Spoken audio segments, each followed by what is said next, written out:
বগুড়ায় আছে উত্তরবঙ্গের সবচেয়ে বড় মাদ্রাসা। শুধু উত্তরবঙ্গ নয়, সারা বাংলাদেশের মধ্যে অন্যতম বৃহত্তম মাদ্রাসা এটি, বগুড়ার জামিল মাদ্রাসা। উত্তরবঙ্গের সবচেয়ে বড় ইসলামিক রিসার্চ সেন্টার, দ্বীনি শিক্ষার মার্কাজ। উত্তরবঙ্গের এমন কোনো গ্রাম নেই যেখানে জামিল মাদ্রাসার আলেম নেই। এখানে শুধু উত্তরবঙ্গ না, পুরো বাংলাদেশে ছড়িয়ে ছিটিয়ে আছে এই মাদ্রাসার আলেম ওলামা। জামিল মাদ্রাসার শাইখুল হাদিস মাওলানা ইয়াকুব চাটগামী দামাত বারকাতহুম একটা কথা বলেন, যদি উত্তরবঙ্গের সব আলেমদেরকে এক জায়গায় জমায়েত করে একটি ঢিল ছড়া হয়, তাহলেও দেখা যাবে যার গায়ে লাগবে সেও জামিল মাদ্রাসা থেকে দ্বীনি শিক্ষা গ্রহণ করেছেন। জামিল মাদ্রাসা আমাদের গর্ব, জামিল মাদ্রাসা সারা বাংলাদেশের গর্ব। বগুড়া জেলার সবচেয়ে বড় নিয়ামত। জামিল মাদ্রাসার উসিলায় বগুড়ায় প্রতি বছর আল্লাহর ওলিদের আগমন ঘটে, আলেম ওলামাদের আনাগোনা হয়। আর আলেম ওলামা নবীদের ওয়ারিস। আল্লাহর কাছে লাখ লাখ শুকরিয়া, আল্লাহ আমাদের এত বড় নিয়ামত দিয়েছেন। আসুন এই মাদ্রাসা সম্পর্কে সংক্ষিপ্ত ভাবে জেনে নিই।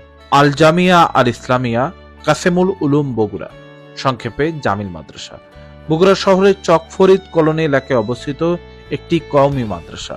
1960 সালে এটি প্রতিষ্ঠা করেন সোহেল উদ্দিন। 1967 সালে এখানে দাওরে হাদিস বা বর্তমানে মাস্টার্স চালু হয়।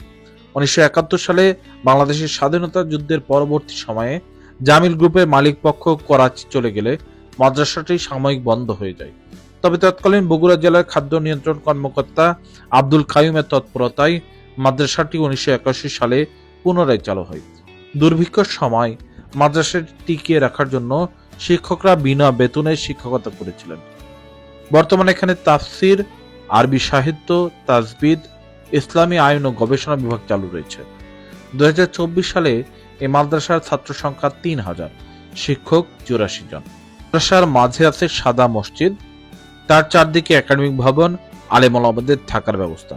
এখানে গেলে দেখবেন কোরআনের পাখিরা আপনার চারপাশে কলরব করছে। এখানেই তাদের থাকা, এখানেই দ্বীনি শিক্ষা গ্রহণ। জায়গাটিতে গেলে আত্মাটা অন্যরকম একটা শান্তিতে ভরে যায়। এই মাদ্রাসায় ভর্তি শুরু হয় শাওয়াল মাসের 1 তারিখ হতে, চলে পরবর্তী রমজান পর্যন্ত। তবে এর মাঝে সিট পূরণ হয়ে গেলে ভর্তি বন্ধ হয়ে যায়।